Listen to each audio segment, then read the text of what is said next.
அஸ்ஸலாமு அலைக்கும் வரஹ்மத்துல்லாஹி வபரகாத்துஹு.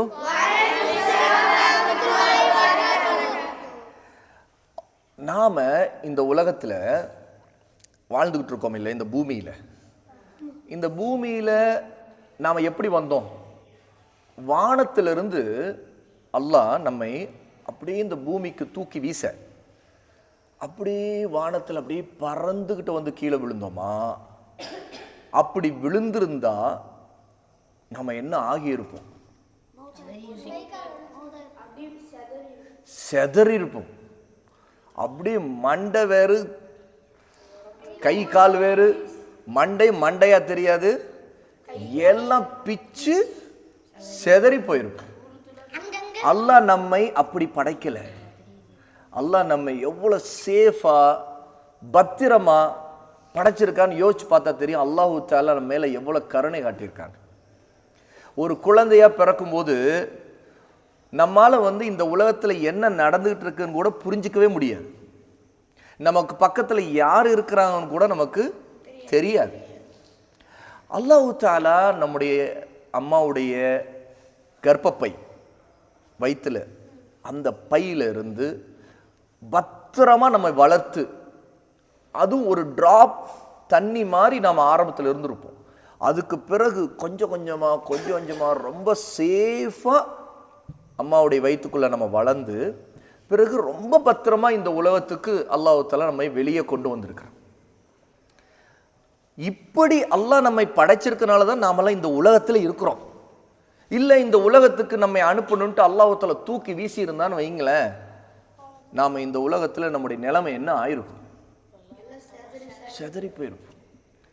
நாம் பிறக்கும் போதே அல்லாஹ் நம் மீது காட்டி இருக்கக்கூடிய கருணை இருக்குல்ல, அதை நினைச்சு பார்த்தா தெரியும். அதுக்கு பிறகு கொஞ்சம் கொஞ்சமா அல்லாஹ்வுடைய கருணை இல்லாம இந்த உலகத்தில் நம்ம வாழவே இல்லைன்னு தெரியும்.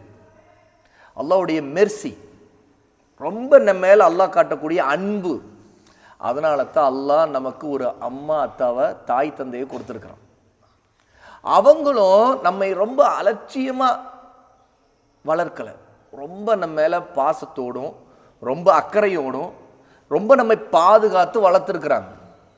அதனால தான் அல்லாஹ் தஆலாவுடைய பெரிய கருணையால நமக்கு அம்மா அத்தாவை அல்லாஹ் கொடுத்துருக்கிறான்.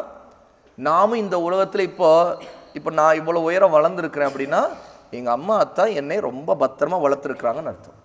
அதே மாதிரி தான் நீங்கள் ஒவ்வொருத்தரும் ஒவ்வொரு வயசில் இருக்கீங்க. ஒருத்தருக்கு 10 வயசு, அல்ஹம்துலில்லாஹ், யஹ்தீகுமுல்லாஹ் யுஸ்லிஹு பாலக்கும். உங்களுக்கு ஒருத்தருக்கு 10 வயசு இருக்கும், 12 வயசு இருக்கும், 11 வயசு இருக்கும், 9 வயசு இருக்கும். இப்படி ஒவ்வொருத்தரும் ஒவ்வொரு வயசில் இருந்தாலும் இது எதை காட்டுது தெரியுமா? 9 வயசு உள்ளவருக்கு 9 வருஷமா அவர் இங்கே இருந்துகிட்டு இருக்காரு. 10 வயசுல உள்ளவர் 10 வருஷமா இந்த உலகத்தில் இருந்துகிட்டு இருக்காரு. 11 வயசுல இருக்கிற 11 வருஷமா இந்த உலகத்தில் இருந்துகிட்டு இருக்காரு. உண்மைதானே? அவ்வளோ வருஷமும் அல்லாஹ் தஆலா நம்மை வளர்த்துருக்கிறான். நமக்கு தேவையான சாப்பாடு, தாகம் எடுத்தால் குடிக்கிறதுக்கு நல்ல தண்ணீர், இன்னும் நமக்கு பிடிச்ச விஷயங்கள் நமக்கு கிடைக்கவும் செய்யுது. நாம் நம்மை மறைச்சிக்கிறதுக்கு, நம்முடைய வெக்கத்தலத்தில் மறைச்சிக்கிறதுக்கு நல்ல ஆடை, ட்ரெஸ் அல்லாஹ் கொடுத்துருக்குறான். மாஷா அல்லாஹ், நம்ம தங்கிறதுக்கு வீடு. இப்போ குளிர் அடிக்குது, நம்ம குளிரில் நம்ம வீடே இல்லாமல் இருந்திருந்தா, தெருவில் இருந்திருந்தா நம்முடைய நிலைமை என்ன ஆயிருக்கும்? எவ்வளோ பேர் தெருவில் இருக்கிறாங்க. குளிரும் அடிக்குது, மழையும் அடித்தா எப்படி இருக்கும்? நம்முடைய நிலைமை என்ன இருக்கும்? எங்கே ஒதுங்கிறது? ஒதுங்குற இடங்கள் எப்படி இருக்கும்? ஒதுங்குற இடத்துல ஒரு பாம்பு இருக்குது அப்படின்னா நம்ம என்ன செய்வோம்? அந்த குளிரை விட்டு மழையிலேயே என்ன செய்வோம்? ஓடுவோம். பாம்போடு படுத்து புரளுவோமா? சுப்ஹானல்லாஹ், நமக்கு அல்லாஹ் புரிஞ்சிருக்கிற நிறைய கொடுத்துக்கிட்டே இருக்கக்கூடிய மெர்சி, கருணையை நினைச்சு பாருங்க. நினைக்க தெரியும் நமக்கு அல்லாஹ்வை தவிர வேறு யாருடைய ஞாபகம் வராது இந்த உலகத்தில். எப்பவுமே எல்லா விஷயத்திலும் அல்லாஹ் தான் ஞாபகம் வரும். நம்ம அம்மா அத்தாவை நினைச்சாலும் நமக்கு அல்லாஹ்வுடைய ஞாபகம் வரும். ஏன்னா இந்த அம்மா அத்தாவை எனக்கு கொடுத்தவன் அல்லாஹ். நம்முடைய பிரதர் சிஸ்டர் நினைச்சாலும் நமக்கு அல்லாஹ் ஞாபகம் வரும். ஏன்னா நமக்கு பிரதர் சிஸ்டர் அப்படிங்கிற இருக்கிறாங்களா நம்ம வீட்டில், அவங்க அல்லாஹ் நமக்கு கொடுத்துருக்க நியாமத், அல்லாஹ்வுடைய கொடை, அதாவது பிளெஸ்ஸிங்ஸ். அந்த பிளெஸ்ஸிங் நான் கொடுத்தது யாரு? அல்லாஹ். அப்போது நமக்கு ஒரு பிரதர் சிஸ்டர் இருந்தாலும் சரி, நமக்கு ஃப்ரெண்ட்ஸ் இருக்கிறாங்களே, இதுவும் ஒரு நியாமத். அதுவும் நல்ல ஃப்ரெண்ட்ஸ் கிடைக்கிறது ஒரு பெரிய நியாமத். நல்ல ஃப்ரெண்ட்ஸ்னா எப்படி இருப்பாங்க? என்னென்ன அவங்கள்ட்ட நல்ல ஃப்ரெண்ட்ஸ்ட இருக்கும் சொல்லுங்கள். யார் யாருக்கு என்ன தோணுதோ, தேர் குட் ஃப்ரெண்ட்ஸ் அப்படின்னா அவங்கள்ட்ட இன்னென்ன விஷயம்லாம் இருந்தால் தான் நான் குட் ஃப்ரெண்ட்ஸ் நினைக்கிறேன் அப்படின்னு என்னென்ன உங்கள் மனசில் தோணுதோ அதெல்லாம் சொல்லுங்கள். நான் வரிசையாக கை தூக்குறவங்கள்ட்ட கேட்டுக்கிட்டே வரேன். சொல்லுங்கள். ஏதாவது ஒரு கஷ்டம்னா உடனே வந்து உதவிக்கு வருவாங்க.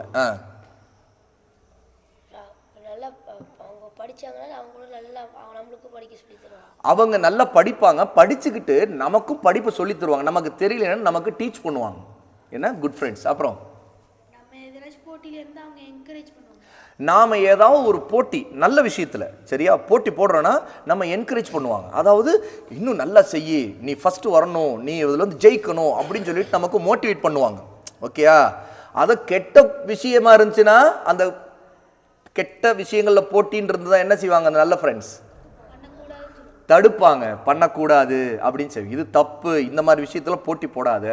இப்போ அவனை வந்து யார் வேகம் போய் நல்லா கீழே தள்ளி விடுறது, நீயா நான் பார்த்துருவோமா அப்படின்னு போட்டி வந்தா என்ன கெட்ட ஃப்ரெண்ட்ஸ். அப்போ என்ன செய்வாங்க? இந்த மாதிரி நடக்குதுன்னா அந்த நல்ல ஃப்ரெண்ட்ஸ் என்ன செய்வாங்க? தடுப்பாங்க. இது தப்பு, இது செய்யாத, இது தப்பு, ஒருத்தருக்கு கஷ்டத்தை கொடுக்குறா இந்த மாதிரி அப்படின்னு சொல்லுவாங்க.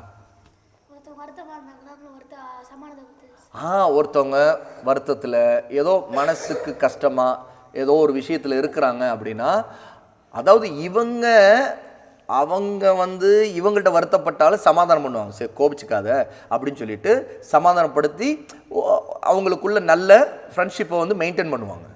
ஓகேயா? அவங்க வேற ஏதோ கவலையில் இருந்தால் கூட ஆறுதல் சொல்லுவாங்க. சரி கவலைப்படா, அல்லாவோட துவா செய், அல்லாவோட கேளு, அல்லா லேசாக்குவான், இப்போ இந்த மாதிரி இருக்கலாம், அதுக்கு பிறகு அல்லா நிலைமை மாற்றிடுவான், நமக்கு கஷ்டத்தை போக்குவான், நீ அல்லா மேலே நம்பிக்கை வை அப்படின்னு சொல்லிட்டு அவங்க ஆறுதலும் சொல்லுவாங்க. நல்ல பழக்கத்தை சொல்லுவாங்க. ஹேபிட்ஸ், நல்ல ஹேபிட்ஸ். கெட்ட ஹேபிட் சொல்லி தர மாட்டாங்க, நல்ல பழக்கங்களும் சொல்லி தருவாங்க. எக்ஸாம்பிள் ஏதாவது ஒரு எக்ஸாம்பிள் சொல்லுங்க. நல்ல பழக்கங்கள் அப்படிங்கிறதுக்கு எக்ஸாம்பிள் சொல்லுங்களேன். தொழுகைங்கிறது நல்ல பழக்கங்கிற ஹேபிட்டோட சம்மந்தப்பட்டது இல்லை. அது நம்முடைய டியூட்டி, அல்லாஹ் நமக்கு கடமையாக்கி இருக்கிறது. ஹேபிட்ஸ் வேற, அல்லாஹ் நமக்கு கடமையாக்கி இருக்கிற டியூட்டிஸ் வேற. சரியா? குர்ஆனை ஓதி கொடுக்கிறது நல்ல பழக்கம். இஸ்லாம் சொல்லி கொடுக்கிறது ஒழுங்கா இருக்கிறது. அதை நல்ல பழக்கம். ஒழுங்கா இருக்கிறதுனா என்ன? இந்த மாதிரி தூய்மையா இருக்கிறது அது ஒரு நல்ல பழக்கம். அதாவது இருக்கிற இடத்த சுத்தமா வச்சுக்கிறது, நாம வந்து நம்ம உடுத்துற ஆடையை சுத்தமா வச்சுக்கிறது, இந்த மாதிரி நல்ல பழக்கங்கள், இதெல்லாம் நல்ல ஹேபிட்ஸ். சரியா? அதே மாதிரி ஒருத்தர், உதாரணத்துக்கு நான் சொல்றேன், ஒருத்தர் ஒரு பொருளை ஒரு இடத்துல இருந்து எடுத்தாங்கன்னு வைங்களேன், அதே இடத்துல கொண்டு போய் வைக்கிறது. அதை யூஸ் பண்ணாங்க, அப்புறம் அந்த இடத்துல தான் இருந்துச்சு அந்த இடத்துல வைக்கிறது, ஒரு நல்ல பழக்கம். ஏன்னுட்டா அந்த இடத்துல இருந்து அவர் எடுத்துட்டாரு, அதுக்கப்புறம் வேற ஒருத்தர் அது வேணும்னு சொல்லி தேடினார்னா அது அந்த இடத்துல இருக்காது இல்லையா? அப்போ அதே இடத்துல வச்சுட்டா இவரு யூஸ் பண்ணிட்டு அங்கே வச்சுட்டா கூட இன்னொருத்தருக்கு தேவைன்னா அந்த இடத்துல வந்து யூஸ் பண்ணிக்குவார், எடுத்துக்குவார், பயன்படுத்துவார். அவரு திரும்ப அங்கே வச்சார். இவரு ஹேபிட், நல்ல ஹேபிட் இருக்கிற மாதிரி அவருக்கு நல்ல ஹேபிட் தான், எல்லாருக்கும் பிரச்சனையே இல்லை. இல்லைன்னா ஒருத்தர் ஒரு பொருளை எடுத்துட்டு எங்கே ஒரு இடத்துல கொண்டு வச்சுட்டாருன்னு அப்படின்னா இவர் தேடுவார். வீட்டில் இந்த மாதிரி நிறைய நடக்கும் இல்லையா? எங்க அம்மா எங்கே வச்சாங்க, எங்கே காணா தேடுவாங்க இல்லையா? எங்க கடைசியில் பார்த்து இவரே காணாம். ஏன்னா இவருக்கு தெரிஞ்சிடும், ஆஹா நாம தான் மாட்டிக்கிட்டு, நம்ம இது எங்க வச்சோம் எங்க வச்சோன்னு எனக்கே தெரியலையா, எஸ்கே படிச்சு. அப்புறம் கடைசியில் அம்மா வந்து அதை தேடிட்டு எங்க அவனே காணா இப்ப அப்படின்னு ஆயிடும். ஏன்னா இதெல்லாம் கெட்ட பழக்கங்களால வரக்கூடிய பிரச்சனைகள். ஓகே, குட் ஃப்ரெண்ட்ஸ் வந்து நல்ல பழக்கங்கள் சொல்லி தருவாங்க. அப்புறம் வேற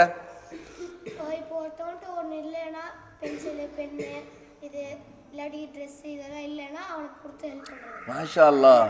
அதாவது ஒருத்தட்ட ஒன்று இல்லைன்னா இந்த நல்ல ஃப்ரெண்ட்ஸ் வேறு தன்னிடம் இருக்குன்னா அதை கொடுத்து ஹெல்ப் பண்ணுவார். பென்சில், பென், ஈவன் ட்ரெஸ்ஸு கூட அவருக்கு ஏதோ திடீர்னு ட்ரெஸ்ஸில் ஏதோ பிரச்சனை இருந்துக்கலாம், ட்ரெஸ் சேஞ்ச் பண்ண வேண்டியது இருக்கும். ஆனால் ட்ரெஸ் அவருடைய ட்ரெஸ் அழுக்கில் இருக்கும், இன்னும் துவைக்க இருக்காது, அவர் இவர்கிட்ட துவைச்சது இருக்கும். அப்போ சரி என்னோடய ட்ரெஸ் போட்டுக்க அப்படின்னு சொல்லிட்டு ஹெல்ப் பண்ணுவார், இவர் கொடுப்பார். இந்த மாதிரி ஷேர் பண்ணுவார். ஷேரிங் இதெல்லாம் சரி, நம்மிடம் வச்சிருக்கிறத ஷேர் பண்ணுறது நல்ல பழக்கம். மாஷா அல்லாஹ். குட் ஃப்ரெண்ட்ஸ் அப்படி நடந்துக்குவாங்க, கஞ்சத்தனம் பண்ண மாட்டாங்க. இது எனக்கு தரமாட்டேன், ஒழிச்சு வச்சுக்க, தெரியக்கூடாது, இது எனக்கு அப்படின்னு சொல்லிட்டு இருக்க மாட்டாங்க. ஓகே, நீங்க சொல்லுங்க. நல்ல ஃப்ரெண்ட்ஸ் எப்பவுமே கெட்ட வார்த்தைகள் பேச மாட்டாங்க. கெட்ட வார்த்தைகளை கொண்டு ஒருத்தர் திட்டுறது, கெட்ட விஷயங்கள் ஞாபகப்படுத்துகிற மாதிரி பேசுறது, கெட்ட விஷயங்கள். உதாரணத்துக்கு முதல்ல அவர் சினிமா பார்த்துருந்தாருன்னு வச்சுக்கங்களேன், சினிமா இந்த மாதிரி கெட்ட விஷயங்களை பார்த்துருப்பாருன்னு வைங்க, அதை ஞாபகப்படுத்துகிற மாதிரி பேச மாட்டார்.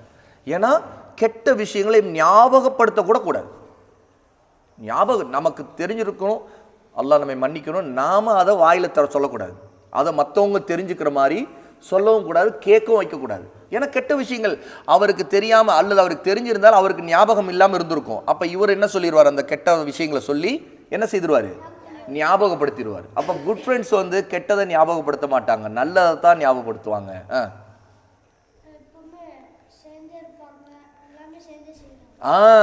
அதாவது யூனிட்டி, அதாவது சேர்ந்திருப்பாங்க.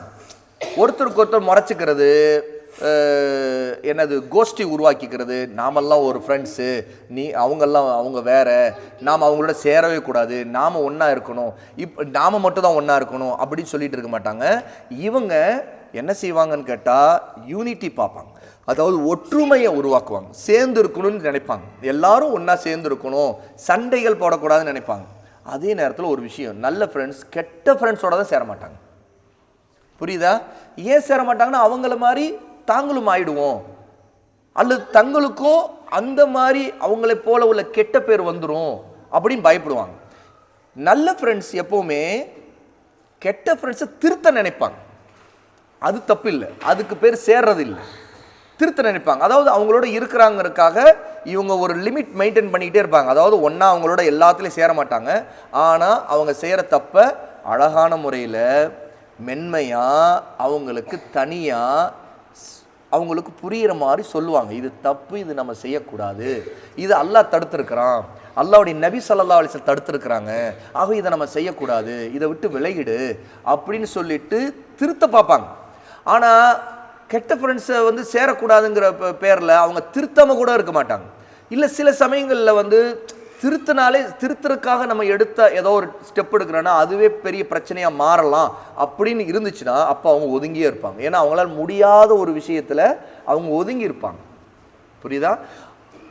ஒரே ஐடியா ஃப்ரெண்ட்ஷிப்னு சொல்லிட்டு ஒருத்தன் எவ்வளோ கெட்டவனாக இருந்தாலும் அவனோட பழகிறது, அவனோட சுற்றுறது, அவனுடைய விளையாடுறது இப்படி இருக்க மாட்டாங்க, கவனமாக இருப்பாங்க. ஏன்னா நல்ல ஃப்ரெண்ட்ஸ் அவங்க எப்போவுமே கவனமாக இருப்பாங்க.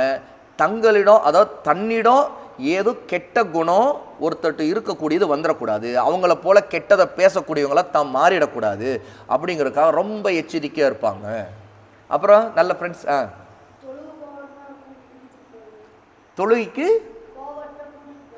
தொழுகைக்கு போகும்போது கூட்டிகிட்டு போவாங்க. அப்போது உதாரணத்துக்கு விளையாட்டு நேரம் விளையாடிட்டு இருக்குது, ஆனால் நேரம் நெருங்கிடுச்சு, உடனே நல்ல ஃப்ரெண்ட்ஸ் என்ன செய்வாங்க, தொழுகைக்கு நேரம் நெருங்கிடுச்சு, இனிமேல் நம்ம விளையாடிட்டு இருந்தால் தொழுகை மிஸ் பண்ணிவிடுவோம், அதனால் ஸ்டாப் அப்படின்னு சொல்லிட்டு அவங்க வாட்ட உடனே தயாராகிட்டு உடனே எல்லாத்தையும் தூக்கி விட்டுட்டு அப்படியே கிளம்பிடுவாங்க. சரியா? இப்போ நேராக தொழுகைக்கு போவாங்க, ஒது செய்வாங்க. இப்படி போகும்போது அவங்க என்ன செய்வாங்க, தான் மட்டும் தொழுதா போதும்னு நினைக்க மாட்டாங்க, தன்னுடைய ஃப்ரெண்ட்ஸையும் கமான் வாங்கப்பா போகலாம் நம்ம அப்படின்னு சொல்லிட்டு, தொழுகைக்கு நேரம் வந்துருச்சு, நிச்சயமாக நம்ம தொழுகை விட்டுருவோம், அப்புறம் இப்படி தாமதம் பண்ண போகணும், நம்ம உதவி செய்யணும், தயாராகி போய் நிற்கணும், அதுக்கு நேரம் தான் நம்ம வந்து சுன்னா தொழுகணும், ஆகவே இதுக்கு நேரம் இப்போ கிளம்புனா சரி இருக்கும் அப்படின்னு சொல்லிட்டு அவங்க அந்த மாதிரி நடந்துக்குவாங்க. இது எல்லாமே நம்ம ஒரு மதரசால இருந்தாதான் அப்படின்னு நினச்சிடக்கூடாது. வெளியில் வீட்டுக்கு போன பிறகு நாம் வந்து அதுக்கு பிறகு அதெல்லாம் மறந்தது, தொழுகை நேரத்தில் விளையாடுறது, அலட்சியமாக இருக்கிறது, அந்த நேரம் பார்த்து ஃபோன் எடுக்கிறது, அல்லது அதுக்கு முன்னாடி ஃபோன் எடுத்துகிட்டு கேம்ஸ் விளையாடிட்டு இருக்கிறது, அப்புறம் அதை அப்படியே டிலே பண்ணி கடைசியில் தொழுகையை முடிஞ்சிடுறது. இப்படி நல்ல ஃப்ரெண்ட்ஸ் இருக்க மாட்டாங்க, நல்ல பிள்ளைங்க இருக்க மாட்டாங்க. இன்னும் சொல்லப்போனால் அவங்கள எப்போவுமே நம்ம தொழுகைக்காக ஏவவே தேவைப்படாது. ஏன்? அவங்களே தயாராகிறாங்க. ஏன்னா அவங்க தொழுகையில கவனமாக இருக்கிறாங்க. தொழுகையில கவனமாக இருக்கிறவங்களுக்கு தொழுகை நம்ம ஏவவே தேவை இருக்காது. ஏன்னு கேட்டால் அவங்க அந்த தொழுகைக்காக எதிர்பார்த்துக்கிட்டு இருப்பாங்க, எப்போ தொழுகையோட நேரம் வருதுன்னு சொல்லி எக்ஸ்பெக்ட் பண்ணிக்கிட்டே இருப்பாங்க, வெயிட் பண்ணிக்கிட்டு இருப்பாங்க. தொழுகையோட நேரம் வந்துருச்சா உடனே தயாராகும், எச்சரிக்கையாகவே இருப்பாங்க. அவங்க தான் நல்ல ஃப்ரெண்ட்ஸ். அதே மாதிரி இப்போ சொன்னேன், விளையாடிட்டு இருந்தோம், எல்லாத்தையும் தூக்கி அப்படி விட்டுட்டு ஓடிங்க அப்படின்னு சொல்லிட்டு போயிடுவாங்கன்னு. அவங்க தொழுகையாளியாக இருந்தாலும் அவங்க வேலையை அவங்க கரெக்டாக செய்வாங்க. உதாரணத்துக்கு ரெஸ்பான்சிபிலிட்டி இருக்கும், பொறுப்பு உணர்ச்சி. பொறுப்பாக இருப்பாங்க. எப்படின்னா இப்போ இவங்க விளையாட போனாங்க, விளையாட போகும்போது பேட் பால் எடுத்துகிட்டு போனாங்க, அல்லது ஷட்டில் ராக்கெட் எடுத்துகிட்டு போனாங்க, அல்லது சம்திங் அவங்க எடுத்துகிட்டு போனாங்க. சரியா? அப்போது அந்த பொருள் யாருடையதாக இருந்தாலும் அவங்க அலட்சியமாக இருக்க மாட்டாங்க, தன்னுடையதாக தான் அவங்களுக்கு. அந்த டைம் முடிச்சா பேக்கப் அப்படின்னு சொல்லிட்டு கரெக்டாக அதை எடுத்து பேக் பண்ணி அது எங்கே இருக்கணுமோ எங்கே வைக்கணுமோ, இவங்க எடுத்துகிட்டு வந்ததா வீட்டில் எங்கே கொண்டு போய் வைப்பாங்க, எப்போவுமே பொருளை, அந்த விளையாடுற பொருளை அந்த இடத்துல கொண்டு போய் வைப்பாங்க. அதுக்கு தகுந்த மாதிரி டைம் மேனேஜ்மெண்ட் பண்ணுவாங்க. ரெஸ்பான்சிபிலிட்டியும் இருக்கும், டைம் மேனேஜ்மெண்ட் இருக்கும். ஏன்னா இப்போது கடைசி நேரத்தில் எதுவும் செய்தோன்னா நம்ம ஒழுங்காக செய்ய முடியுமா? டைம் இருக்குமா? தொழுகை விட்டுருவோம். அப்புறம் என்ன ஆகும்? இவர் தொழுகை ஓடுவார், குடு குடு குடு குடு குடுன்னு ஒது செய்துட்டு குடு குடு குடு. அடுத்து அங்கே இமாம் வந்து ருக்குவில் இருக்கிறாங்க, எப்படி அந்த ருக்குவை பிடிக்கணும் அப்படி பாஞ்சு, அப்படி போய் அங்கே வழியில் வழுக்கி விழுந்து, அப்புறம் வந்து விழுந்து, அப்புறம் அடிபட்டு, அப்புறம் எல்லாம் அங்கேயே வந்து தண்ணியில் விழுந்து, அப்புறம் உருண்டு புரண்டு எழுந்து, இப்படி இருந்தால் என்ன ஆகும்? அதாவது டைம் மேனேஜ்மெண்ட் கரெக்டாக பண்ணினோம் அப்படின்னா நம்ம பல விஷயங்களை நிதானமாக செய்யலாம். அல்லாஹ்வுடைய நபி ஸல்லல்லாஹு அலைஹி வஸல்லம் தொழுகையில் அதை அடையிறதுக்காக வேகமாக அவசரமாக ஓடக்கூடாதுன்னு தடுத்துருக்குறாங்க. நமக்கு தெரியுமில்ல உங்களுக்கு.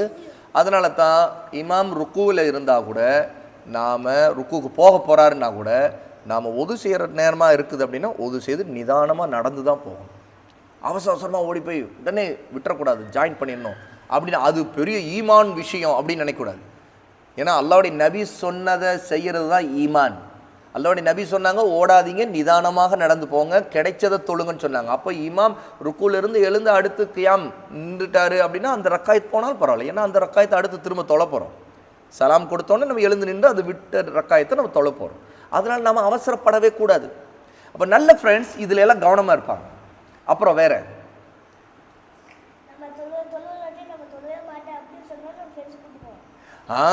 பாருங்க, கன்வின்ஸ் பண்ணி கூட்டிகிட்டு போவாங்க. நம்ம உதாரணத்துக்கு ஒரு நல்ல ஃப்ரெண்ட் என்ன செய்வார், ஒரு ஃப்ரெண்டு வந்து தொழவே மாட்டேன் நான் அப்படின்னு சொன்னால் கூட அவரை கன்வின்ஸ் பண்ணி, வா அல்லாஹ்வை தொழுவோம், நம்ம முஸ்லீம்ஸ், அல்லாஹ் நம்ம படைச்சிருக்கிறான், நம்ம படைச்சதே அல்லாஹ் நம்ம அவனை வணங்க தான் படைச்சிருக்கிறான். நாம் இந்த உலகத்தில் அல்லாஹ் நமக்கு எவ்வளோ நியமத்துக்களை பண்ணுறான், நமக்கு எவ்வளோ கொடுத்துக்கிட்டு இருக்கிறான், நம்ம இப்படி அலட்சியமாக இருக்கலாமா, தொழுகை விடலாமா?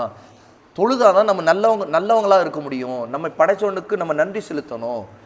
அப்போ தான் நம்ம கெட்டதின் பக்கம் போக மாட்டோம். அல்லாஹ்வுடைய அச்சம் நமக்கு அப்போ தான் இருக்கும், தக்குவா இருக்கும் அப்படின்னு சொல்லி அந்த தன்னுடைய ஃப்ரெண்டுக்கு கூட எக்ஸ்பிளைன் பண்ணி எடுத்து சொல்லி அவர் தொழுகைக்கு அவரையும் அழைச்சிட்டு போவார். அதை தேவா கொடுப்பார். தீமையை தடுப்பார், நன்மையை ஏவுவார். உண்மையா இல்லையா? அப்புறம் வேற இன்னும் 2 பேர் யார் சொல்கிறீங்கன்னா கேட்டுருவோம். நல்ல ஃப்ரெண்ட்ஸுடைய பண்புகளில் வேற நம்மளும் இன்னொருத்தவங்க ஃப்ரெண்ட்ஸாக இருக்கோம், ஒருத்தவன்ட்ட இது சரி அவன் கூட சேரானாங்கிறோம், நம்ம இப்படி போயிட்டு இருக்கும்போது கீழே வந்துட்டான் தெரியுது, அப்போ போய் அதாவது ஹெல்ப் பண்ணுறது, கீழே விழுந்துட்டா உடனே ஹெல்ப் பண்ணுறது. அப்போ அந்த நேரத்தில் வந்து நாம் வந்து அவங்கள பார்த்து சிரிக்கக்கூடாது. அவங்களுக்கு வந்து கஷ்டமாக இருக்கும் சில நேரத்தில். ஏன்னா சில நேரத்தில் அவங்களே சிரிப்பாங்க, அப்போ சிரிச்சிட்டா பிரச்சனை இல்லை. சரியா? சிலர் விழுந்துருவாங்க அப்படிம்பாங்க. அப்போ நாம் அவங்கள பார்த்து சிரித்தோம்னா அது அவங்கள தப்பாக எடுத்துக்க மாட்டாங்க. ஏன்னா ஒரு ஃபன்னி ஆயிடுச்சுல, அது ஃபன் அப்படின்னு ஆயிடும். சரியா? அவங்க அழும்போது அப்படின்னு வைங்களேன், அப்போ அவங்களுக்கு சிரிப்பு வரும், அதாவது கோபம், இது என்னது அழுக வரும், அழுகையோட கோபம் வரும். சரியா? கோபம் வரும். நான் விழுந்து அழுதப்ப நீ சிரிச்சல, இரு வாய்ப்பு எனக்கு கிடைக்கும் அப்படின்னு சொல்லி வெயிட் பண்ணிட்டு இருப்பாங்க. இல்லாட்டி அவங்கள தள்ளி விட்டுட்டு சிரிக்க ஆரம்பிச்சிருவாங்க. அவங்களே விழுந்துட்டு அழுக இந்த கோபம் வந்துச்சுனுங்க, வந்து அதே நேரத்தில் இவரை தள்ளி விட்டு ஒரு மிதிச்சுட்டு சிரிச்சவரை இப்ப அழுதவரை இவர் சிரிப்பாரு, அப்புறம் அவரு அழுவாரு. இதெல்லாம் நடந்துரும். ஷைத்தான் என்ன செய்வான், இந்த மாதிரி ஒரு விஷயத்தை தூண்டி விட்டு சண்டைகளை உருவாக்கி வெறுப்பை வளர்த்து விட்டுருவான். ஓகே, ஹேட்னஸ், மனசில் ஹேட்னஸை வெறுப்பை வளர்த்து விடுவான். ஓகே, அப்போ நாம் வந்து ஒருத்தவங்களுடைய கஷ்டத்தை பார்த்து சந்தோஷப்படக்கூடாது, அது தப்பு. நம்ம கஷ்டத்தை பார்த்து எப்பவுமே சந்தோஷப்படக்கூடாது. நமக்கு நமக்கு ஒரு கஷ்டம்னா சந்தோஷப்படுவோமா? ஆஹா எனக்கு கஷ்டம், எனக்கு நல்லா இருக்குது, ஹாப்பி. அப்படின்னு யாராவது கஷ்டம் வந்தா சந்தோஷப்படுவாங்களா? யாரும் சந்தோஷப்படாது. அப்போ நமக்கு மாதிரி தான் மற்றவங்களுக்கு நினைக்கணும். நமக்கு எப்படியோ கஷ்டம்னா நம்ம சந்தோஷப்பட மாட்டோம், கவலைப்படுவோம். நமக்கு ஆட்டோமேட்டிக்காக நம்முடைய மனசை அது தாக்கும், அது பாதிக்கும். நமக்கு ஒரு கஷ்டம் சந்தோஷம் இருக்காது, அப்போ கவலையாக இருக்கும், முகம் வாடி இருக்கும், மனசில் வந்து ஒரு விரக்தி இருக்கும், இதெல்லாம் இருக்கும். நாம் அந்த நேரத்தில் அல்லாஹ்வின் பக்கம் திரும்பணும், அல்லாஹ்வோட துஆ செய்யணும். அல்லாஹ் என்னுடைய கஷ்டங்களை நீக்குவாயாகன்ட்டு அல்லாஹ்ட்ட கேட்கணும். 2 ரக்காய் தொழுது கூட அல்லாஹ்ட்ட துஆ செய்யலாம், தப்பில்லை. இந்த மாதிரி இருக்கும். அப்போது நாம் இன்னொருத்தரோட கஷ்டத்தை பார்த்து நாம் சந்தோஷப்பட்டோன்னு வைங்களேன், என்ன ஆகும் தெரியுமா? அல்லாஹ் என்ன செய்வானோ அல்லாஹ் நமக்கு கஷ்டத்தை கொடுத்துருவான். ஆமாம், அல்லாஹ்வுடைய நபி ஸல்லல்லாஹு அலைஹி வஸல்லம் சொல்லியிருக்கிறாங்க, ஒருத்தருடைய கஷ்டத்தை பார்த்து நம்ம சந்தோஷப்பட்டோன்னா அல்லாஹ் நமக்கு அதே மாதிரி கஷ்டத்தை இல்லை அதை விட கஷ்டத்தை கொடுத்து நமக்கு கவலை ஏற்படுத்திடுவோம். அதனால் ரொம்ப நம்ம கவனமாக இருக்கணும். நாம் மற்றவங்க கஷ்டப்பட்டாங்கன்னா நாம் போய் அவங்களுக்கு ஹெல்ப் பண்ண பார்க்கணும். அவங்களுடைய கஷ்டத்தை நீக்கிறதுக்கு நம்மளால் முடிஞ்சதை ஹெல்ப் பண்ணலாம். நம்ம எது நம்மளால் முடியுமோ அது நம்ம இருக்கக்கூடிய நம்ம கிளாஸ் ரூமில் இருக்கிறவங்களா இருக்கலாம், நம்முடைய மதரசாவில் இருக்கிறவங்களா இருக்கலாம், நம்ம வீட்டில் இருக்கிறவங்களா இருக்கலாம், பக்கத்து வீட்டுக்காரவங்களா இருக்கலாம், நம்முடைய வேறு பக்கத்து தெருக்காரங்களா இருக்கலாம், யாராகவும் இருக்கலாம். அப்போ ஏன் ஒரு காஃபிராக இருந்தாலும் அவர் ஒரு கஷ்டத்தில் இருக்காருன்னா நம்மளால் முடிஞ்ச ஏதோ ஒரு ஹெல்ப் பண்ணினோம் அப்படின்னா அவருக்கு அவருடைய உள்ளத்தில் முஸ்லீம்ஸ் நமக்கு ஹெல்ப் பண்ணுறாங்க, நல்லது செய்கிறாங்க, நாம தான் அவங்கள பற்றி தப்பாக நினச்சோன்னு அவர் நினைக்கலாம். அந்த மாதிரி நினைக்கலாம் அவர். அதனால் அல்லாஹ் நாடினா அவருக்கு முஸ்லீம்கள் மேலே நல்ல பிரியம் வந்து, அன்பு வந்து, அப்புறம் இஸ்லாம்னா என்னன்னு கூட அவர் தெரிய ஆரம்பிக்கலாம். அதனால் இஸ்லாமை அல்லாஹ்வுடைய தீனை அவரை கற்றுக்கொள்ள விரும்பலாம். நாளைக்கு நாம் அல்லாஹ்வை பற்றி சொன்னால் அவர் காது கொடுத்து கூட கேட்பார். அப்போ அவர் தன்னை சேஞ்ச் பண்ணிக்கணும்னு நினைப்பார், நம்ம இஸ்லாமை ஃபாலோ பண்ணணும்னு நினைப்பார். அல்லாஹ் தான் உண்மையான இறைவன், அவனை தவிர வேறு இறைவன் இல்லை, அவனைத்தான் வணங்கணும் அப்படின்னு அவருக்கு நாளைக்கு தெரிய வரலாம். ஆனால் நாம் காஃபிர்கள் கஷ்டப்படுறதை பார்க்கும்போது நாமளும் வந்து சந்தோஷமாக, இன்றைக்கி நிறைய ஃபேஸ்புக்கில் வாட்ஸ்அப்பில் எல்லாம் காஃபிர்களுக்கு ஏதோ ஒரு இது நினச்சின்னா அதை வந்து எல்லாருக்கும் தெரிகிற மாதிரி சந்தோஷப்படுத்தி வெளிப்படுத்தக்கூடாது. ஏன்னா அது காஃபிர்களை தெரிஞ்சுக்கிறாங்க இல்லையா? அப்போ அந்த காஃபிர்களை தெரிஞ்சுக்கும் போது என்ன செய்வாங்க, முஸ்லீம்கள்லாம் ரொம்ப மோசமானவங்க, நாம் கஷ்டத்தில் இருக்கும்போது அவங்க வந்து சந்தோஷப்படுறாங்க நல்லா, அப்போ வந்து நம்முடைய எதிரிகளே அவங்க தான் அப்படின்னு சொல்லிட்டு இந்த மாதிரி மாற்றி புரிஞ்சுக்க ஆரம்பிச்சிருவாங்க. ஓகே, அல்லாஹ்வுடைய தண்டனையே அவங்களுக்கு வந்திருக்கலாம். அந்த தண்டனையை நம்ம பார்த்து அவங்கள்ட்டையே, அதாவது மற்ற காஃபிர்கள் இருக்கிறவங்கள்ட்ட நல்லா நீங்களாம் சாவணும் இப்படி தான் அப்படிங்கிற மாதிரி நம்ம வந்து காட்டணும்னு வைங்களேன். அப்போ அவங்க மனசில் அவங்களுக்கு இன்னும் தெரியாது, எதுவுமே இஸ்லாம்னு தெரியாது, முஸ்லீம்னா யாருன்னு தெரியாது. அவங்க என்ன செய்ய, இதுதான் இஸ்லாமி இதுதான் முஸ்லீம்னு நினச்சிக்குவாங்க. அப்போ தப்பாக விளங்கிக்குவாங்க. இஸ்லாமை பற்றி தப்பான விஷயங்களை மக்கள் என்ன செய்வாங்க, நம்ப ஆரம்பிச்சிடுவாங்க. அப்போ அவங்க எப்படி நம்ம சொல்கிறத கேட்பாங்க, நம்ம எப்படி தாவா கொடுக்க முடியும்? அவங்க ஏற்கனவே அவங்க உள்ளத்தில் அவங்க மனசில் கெட்டதை நாம் இஸ்லாமுங்கிற பேரில் பதிய வைக்கிறோம். அது தப்பு தானே? அதே மாதிரி தான். அப்போது நம்மோடு இருக்கிறவங்க யாருக்குமே நாம் கஷ்டத்தை கொடுத்து அல்ல அவங்க கஷ்டப்படுறத பார்த்து சந்தோஷப்படக்கூடாது. நல்ல ஃப்ரெண்ட்ஸ் அப்படி இருக்க மாட்டாங்க. அப்புறம் இப்போ 2 பேரும் சண்டை போடும்போது சண்டை போடாதீங்கன்னு தடுக்கணும்.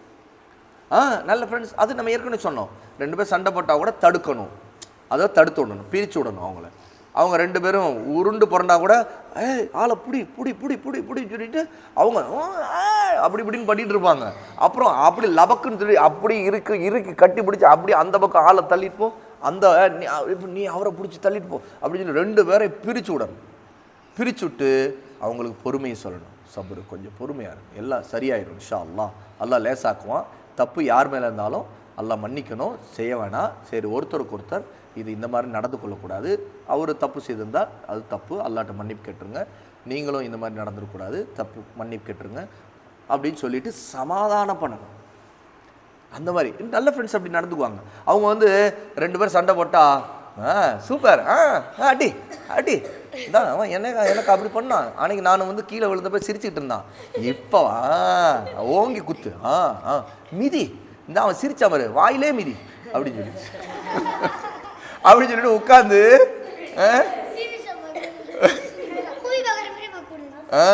அது தப்பு இல்லை. அந்த மாதிரி செய்யக்கூடாது, நம்ம சந்தோஷப்படக்கூடாது. எப்பவுமே 2 பேரும் சண்டை போட்டுக்கிறாங்க, நம்ம கவலை தான் படணும். சரி, அவங்கள எது சரி செய்யணும். அதில் சில இடத்துல ஒருத்தர் தப்பு செய்திருப்பார், அவருக்கு நம்ம அட்வைஸ் பண்ணணும். சரியா, அவருக்கு நம்ம அட்வைஸ் பண்ணணும். எப்படி அன்பா எவ்வளோ நேர்த்தியாக சொல்ல முடியுமோ அந்த மாதிரி அவருக்கு சொல்லி அட்வைஸ் பண்ணணும். இது எல்லாமே நல்ல ஃப்ரெண்ட்ஸோட இருக்கக்கூடிய பண்பு. அல்லாஹ் தஆலா நமக்கு கொடுத்துக்கிற ஃப்ரெண்ட்ஸ் கூட அல்லாஹ்வுடைய நிஅமத். அதுவும் நல்ல ஃப்ரெண்ட்ஸ் நமக்கு இந்த மாதிரிலாம் கிடைச்சாங்கன்னு வைங்களேன், நம்ம அவங்களோட எப்போவுமே நல்ல கான்டாக்டில் இருக்கணும். இங்கே மதரசாவில் இருந்தாலும் சரி, வெளியே வீட்டுக்கு போயிட்டாலும் சரி, நல்ல கான்டாக்ட்ஸ் இருக்கணும். அவங்களுக்கு எப்படி இருக்க, நல்லா இருக்கியா, உடம்புல நல்லா இருக்கா, என்ன பண்ணிகிட்ருக்க, என்ன இப்போ படிச்சுட்ருக்கிற அப்படின்னு ஈவன் நம்ம எல்லாம் முடிச்சுட்டு போன பிறகு கூட நம்ம அவங்களோட ஒரு கான்டாக்ட் வச்சுக்கணும். ஆனால் ஒன்று, அந்த நல்ல ஃப்ரெண்ட்ஸுக்கு நீங்கள் இவ்வளோ விஷயங்கள் சொன்னீங்களா, அதில் ரொம்ப முக்கியமான ஒரு விஷயம் இருக்குது. என்ன தெரியுமா? அவங்க அல்லாஹ்வுடைய நபியுடைய சுன்னாவை ஃபாலோ பண்ணணும். அப்படிப்பட்டவங்களா இருந்தாலும் உண்மையான நல்ல ஃப்ரெண்ட்ஸ். நிறைய விஷயங்கள் நல்ல ஃப்ரெண்ட்ஸாக இருப்பாங்க, அதான் நல்ல கேரக்டர்ஸ் இருக்கும். உதாரணத்துக்கு நீங்கள் சொன்ன மாதிரி நம்ம கஷ்டப்பட்டால் ஹெல்ப் பண்ணுவாங்க, நமக்கு ஷேர் பண்ணுவாங்க, அவங்கள்ட்ட இருக்கிறத உதவுவாங்க, நமக்கு வந்து 2 பேர் சண்டை போட்டால் தடுப்பாங்க, பிரச்சனைன்னு வந்தால் நிற்பாங்க. இந்த மாதிரி எவ்வளோ விஷயங்கள், தொழுகைக்கே கூட்டிகிட்டு போவாங்க, தொழுகைக்கு வாங்க, இதெல்லாம் நல்ல விஷயந்தான். ஆனால் அவங்கள்ட்ட பிதஅத்துகள், மார்க்கம் இல்லாத விஷயங்கள்லாம் இருந்துச்சுன்னு வைங்களேன், நமக்கு அப்போ 2 வேலை தான் இருக்குது. ஒன்று, அவங்களுக்கு சுன்னாவை எடுத்து சொல்லணும். அல்லாஹ்வுடைய நபி என்ன சொல்லியிருக்கிறாங்க அப்படின்னு சொல்லிதான். நிறைய பேருக்கு தீன் தெரியாமல், தீனில் அல்லாஹ்வுடைய மார்க்கத்தில் சொல்லாததெல்லாம் அல்லாஹ்வுடைய நபி சொன்னதாகவோ அல்லது அது சரிதான்னு நம்பிக்கிட்டு மார்க்கம்னு ஃபாலோ பண்ணிகிட்டு இருப்பாங்க. அப்போ அவங்களுக்கு தெரியாமல் இருந்துச்சுன்னா நாம் இல்மை கற்றுக் கொடுக்கணும், நாம் சொல்லி கொடுக்கணும். இது சுன்னா இல்லை, இது பிதஅத், இது மார்க்கத்தில் இல்லாததை பின்னாடி யாரோ சிலர் உருவாக்கிட்டு தீனுன்னு சொல்லி செய்துக்கிட்டு இருக்கிறாங்க, இதை நம்ம ஃபாலோ பண்ணக்கூடாது அப்படின்னு சொல்லணும். இது அவங்களுக்கு அட்வைஸ் பண்ணி, அவங்களுக்கு அழகான முறையில் நசீஹத் செய்து, அவங்கள்ட்ட வேறு நல்ல விஷயங்களாக இருக்கும், நம்ம அவங்களுக்கு சொல்லணும். பொறுமையாக சொல்லிக்கிட்டே இருக்கணும். சரியா? இந்த மாதிரி திருத்தருக்கு முயற்சி பண்ணணும். இது ஒன்று.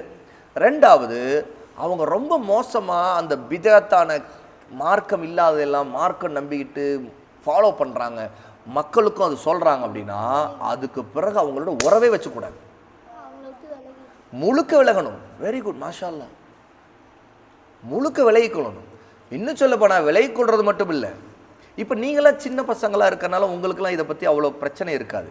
ஏன்னா நாம் எல்லாருமே சின்னவங்களாக இருக்கும்போது நம்முடைய ஃபாதர் மதரை டிபெண்ட் பண்ணியிருப்போம், அப்புறம் நமக்கு டீச் பண்ணுற டீச்சரை டிபெண்ட் பண்ணியிருப்போம், அதோ நாலேஜுக்கு அவங்கள டிபெண்ட் பண்ணுறோம் டீச்சர்ஸை. அப்புறம் நமக்கு தேவையான உணவு, மற்ற விஷயங்கள், இதுக்கு நம்முடைய பேரண்ட்ஸை டிபெண்ட் பண்ணி, ஏன்னா அவங்க தான் சம்பாதிச்சு, நம்முடைய ஃபாதர் நமக்காக சம்பாதிச்சு அவங்க ஸ்பெண்ட் பண்ணுறாங்க. ஆமாம், பணத்தை அவங்க தான் சம்பாதிச்சு நமக்காக செலவழிக்கிறாங்க. நம்ம போடுற ட்ரெஸ்லேருந்து, நம்ம சாப்பிட்ற சாப்பாடுலேருந்து, இப்போ நீங்கள் உங்களுடைய படிப்புக்கு ஃபீஸ் கட்டுறது, எல்லா விஷயத்திலும் அவங்க வந்து இதை எல்லாத்தையும் செய்துட்டு இருப்பாங்க. அப்போ பல விஷயங்களில் நம்மளுடைய வயசு கம்மியாக இருக்கும்போது நாம் பல விஷயங்களை சொல்கிற அளவுக்கு நமக்கு சக்தி இருக்காது. அந்த மாதிரி நாம் சொல்லும்போது கேட்குறவங்களும் பல நேரத்தில் இல்லாமல் இருப்பாங்க. உண்மை தானே? அப்போ சின்ன வயசில் இருக்க நம்மோடு இருக்கிறவங்களுக்கு நம்மால் முடிஞ்சது சொல்லலாம், தப்பில்லை. பெரியவங்களுக்கும் அழகான முறையில் சொல்லலாம், சரியா? அவங்களுடைய மனசை புண்படுத்தாத மாதிரி சொல்கிறதுக்கு முயற்சி பண்ணலாம். ஆனால் பெரியவங்களை ஆன பிறகுலாம் நல்லா தெரிஞ்சுக்கங்க, பிதஅத்தான விஷயங்களை மொத்தம் விலகிறது மட்டும் இல்லை, பிதஅத்தான கொள்கைகளை, விஷயங்களை பரப்புறாங்க இல்லையா, அந்த மாதிரி பரப்புறவங்களை விட்டு விலகி இருக்கும். பிதஅத்வாதிகள் சொல்லுவோம் நம்ம அவங்கள, முப்ததீர், பிதஅத்வாதிகள். மார்க்கத்தில் இல்லாதெல்லாம் மார்க்கம் பிரச்சாரம் பண்ணுறவங்களா இருப்பாங்க. அவங்க மார்க்கத்துக்கு எதிரிகள். அவங்கள்ட்ட வேறு சில விஷயங்கள் நல்லது இருக்கும், அவங்களையும் மனசால இஹ்லாஸாக உள்ளவங்களாக இருப்பாங்க. ஆனால் அவங்களோடு பழகினா, அவங்க சொல்கிறதெல்லாம் நாமளும் கேட்டோம், அவங்க பயானு, அவங்க பேசுகிறதெல்லாம் கேட்டோம்னா அவங்க சொல்கிறதில் ஏமாந்துருவோம். பல விஷயங்கள் மார்க்கம்னு சொல்லிட்டு மார்க்கம் இல்லாததையெல்லாம், தீன் இல்லாததெல்லாம் என்ன செய்வோம், நம்பி அதை நாமளும் ஃபாலோ பண்ண ஆரம்பிச்சிடுவோம். அப்போ அதில் எச்சரிக்கையாக இருக்கணும். நாம் ஒரு காலம் அந்த மாதிரி அவங்களோட நெருங்கிடக்கூடாது. அவங்களுக்கு சொல்லலாம், அவங்களுக்கு கைட் பண்ண ட்ரை பண்ணலாம், அவங்களுக்கு எச்சரிக்கை செய்யலாம், தப்பில்லை. ஆனால் அவங்கள ஃபாலோ பண்ணுற மாதிரி, அவங்கள ரொம்ப ரெஸ்பெக்ட் கொடுத்து அவங்க சொல்கிறதெல்லாம் தீனுங்கிற மாதிரி நாம் நம்ப ஆரம்பித்தோன்னா, அவங்க சில விஷயம் நல்லதெல்லாம் சொல்லுவாங்கள்ல, அதோடு சேர்த்து இதில் கெட்டதெல்லாம் என்னென்ன மார்க்கத்தில் இல்லாத சொல்கிறோம் அதெல்லாம் நம்ம நம்பி ஏமாந்துருவோம், ஃபாலோ பண்ணிடுவோம். அதனால் நல்ல ஃப்ரெண்ட்ஸுங்கிறவங்களில் பிதஅத்துவாதிகளா, பிதஅத்தை வாதம் பண்ணி ஆர்கியூ பண்ணி பிதஅத்துக்காக நிற்கிற, மார்க்கத்துக்கு முரணான விஷயத்தில் ஷிர்கான விஷயங்கள், இன்னைக்கு எத்தனை பேர் இருக்கிறாங்க ஷிர்க்கை ஆதரித்து அதுக்கு ஆர்குமெண்ட் பண்ணுறோம். சொல்லுங்க. சிரிக்க வைக்கிறவங்களையும் சிரிக்க வைக்காத, அது ரொம்ப பெரிய பாவம் அப்படின்னு சொல்லணும். சிரிக்க வைக்கிறவங்கன்னா அதாவது ரெண்டு விஷயம் இருக்குது. ஒன்று, ஜோக்ஸுங்கிற பேரில் பொய்யை சொல்லி சொல்லி சிரிக்க வைக்கிறது, இது தப்பு. ஜோக்ஸுங்கிற பேரில் இருங்க, சிரிக்க வைக்கிறத பற்றி சொல்லல, ஷிர்க்கை பற்றி. ஓகே, அதுக்கு வந்துடுறேன், அதையும் பேசுவோம். சிரிக்க வைக்கிறதா இருந்தாலும் நாம் வந்து பொய்யான தமாஷ் ஜோக்ஸ்ன்னு சொல்லிட்டு சினிமாலெல்லாம் காட்டுறதெல்லாம் பார்த்துட்டு வந்து அதெல்லாம் சொல்கிறது பேசுறது இதெல்லாம் ஹராம். பொய்யை சொல்லக்கூடாது இல்லையா? பொய்யா ஜோக்கு அடிக்கூடாது. பொய்யான விஷயத்தை சொல்லி கேட்டால் சும்மா சொன்னேன் அப்படின்னு சொல்லிட்டு எதுக்கடுத்தா சும்மா சொன்னேன்னு சொல்லிட்டு பொய் சொல்கிறது, சிரிக்க வைக்கிறேங்கிறது, அதுவும் தப்பு. ரெண்டாவது விஷயம் ஷிர்க்கு பற்றி சொன்னார்ல. மாஷா அல்லாஹ், கரெக்டாக சொல்லியிருக்காங்க. ஷிர்கான விஷயங்களை நம்ம ஒரு காலம் செய்யவும் கூடாது, அவங்களோட சேரவும் கூடாது. அல்லாவுக்கு இணை வைக்கிற பாவங்கள். இன்றைக்கி நிறைய பேர் தர்காவுக்கு போகிறாங்க, அதெல்லாம் செய்கிறாங்களா, அல்லாஹ் பாதுகாக்கணும், அல்லாஹ் நம்ம மன்னிக்கணும். நம்முடைய ஃபேமிலியில் கூட அப்படி இருப்பாங்க, நாம் அழகாக அவங்களுக்கு சொல்லணும். பெரியவங்களாக இருந்தாலும் இது அல்லாவுக்கு இணை வைக்கிறது, துஆ அல்லாட்ட தான் கேட்கணும் அப்படின்னு சொல்லணும். நம்முடைய ஃபேமிலியிலேயே நம்முடைய ஆண்டி இருப்பாங்க, நம்முடைய தாத்தா கூட இருப்பாங்க, அவங்க வந்து அங்கிள் இருப்பாங்க, அவங்கெல்லாம் சில விஷயங்களில் நிறைய விஷயம் தெரியாமல் இருந்திருப்பாங்க.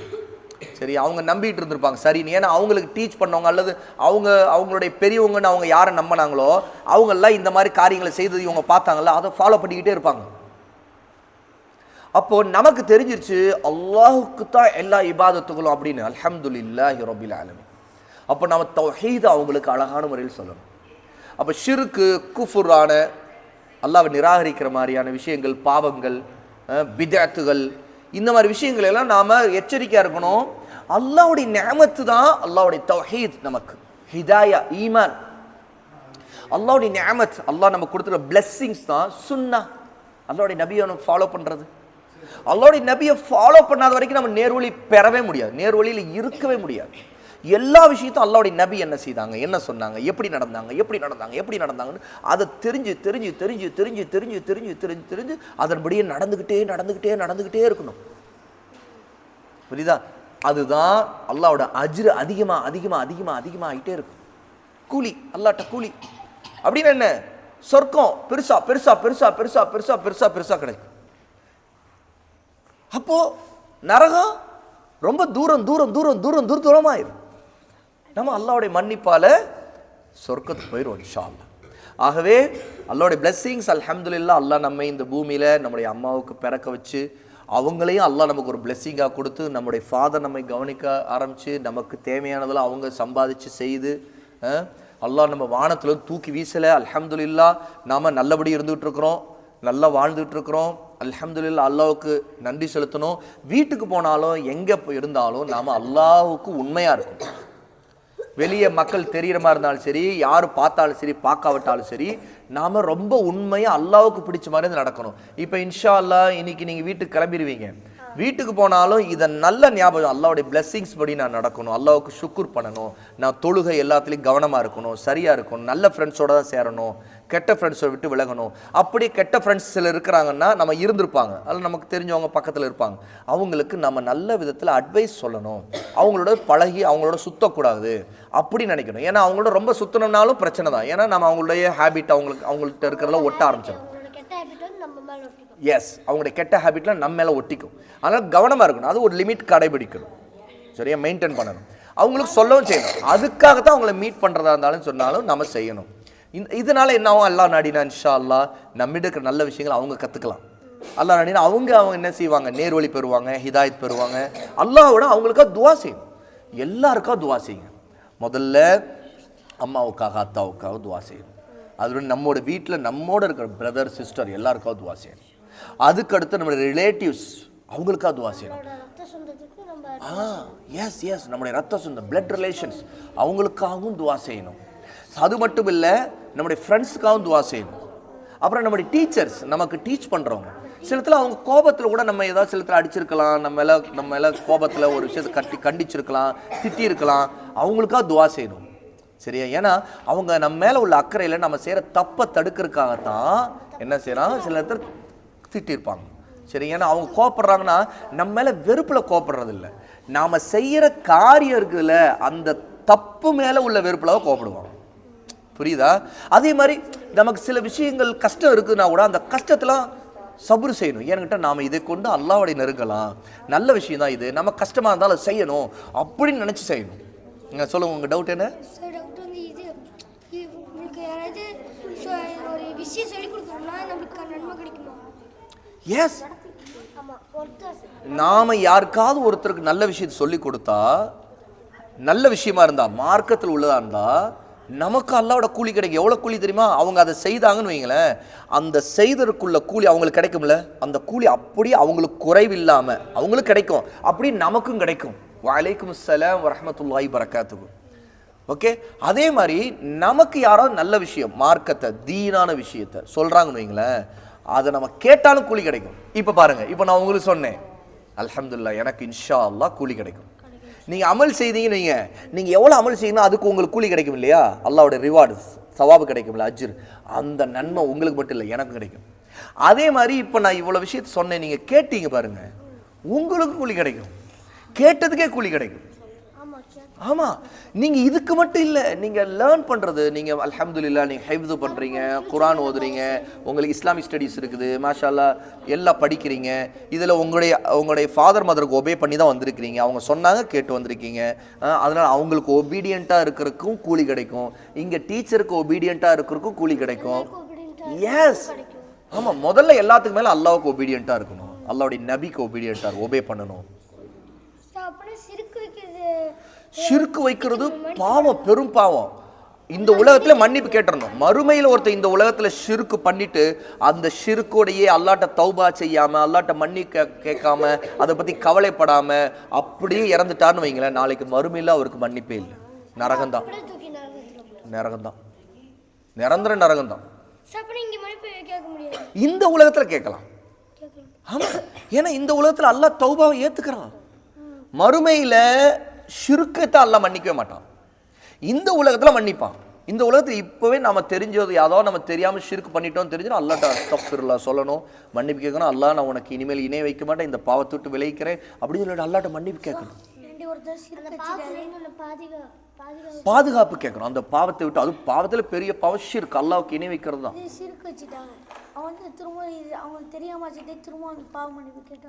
ஆமா, அவங்க தெரியாம செய்துட்டா, அவங்க பாவ மன்னிப்பு கேட்டா அல்லாஹ் மன்னிச்சிருவான், ஏன்னா தெரியாம தான் செய்துட்டாங்க. ஏன் தெரிஞ்சே ஒருத்தர் செய்தாலும் அல்லாஹ்வோட அதுக்கு பிறகு அவர் கவலைப்படுறாரு, போயிட்டு வாங்க, அவர் வந்து போயிட்டு வாங்க, அவர் வந்து நம்ம இப்படி பண்ணிட்டோன்னு அவர் தெரிஞ்சிருச்சு இல்லையா, அதுக்கு பிறகு அவர் அல்லாஹ்ட்ட கவலைப்பட்டு, அல்லாஹ் நான் இனிமேல் இந்த காரியத்தை செய்ய மாட்டேன், அல்லாஹ் என்னை மன்னிச்சிரு அப்படின்னு சொல்லிட்டு அல்லாஹ்ட்ட மன்னிப்பு கேட்டா, தௌபா செய்துட்டா, அல்ஹம்துலில்லாஹ் அல்லாஹ்ட்ட மன்னிப்பு கேட்டா, அஸ்தக்ஃபிருல்லாஹ் சொல்லி எல்லாம் மன்னிப்பு கேட்டா அல்லாஹ் மன்னிச்சிருவான்.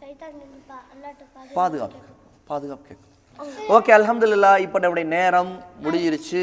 இன்ஷா அல்லாஹ் அல்லாஹ் நடினா இன்னொரு நாம் எல்லாம் சந்திப்போம்.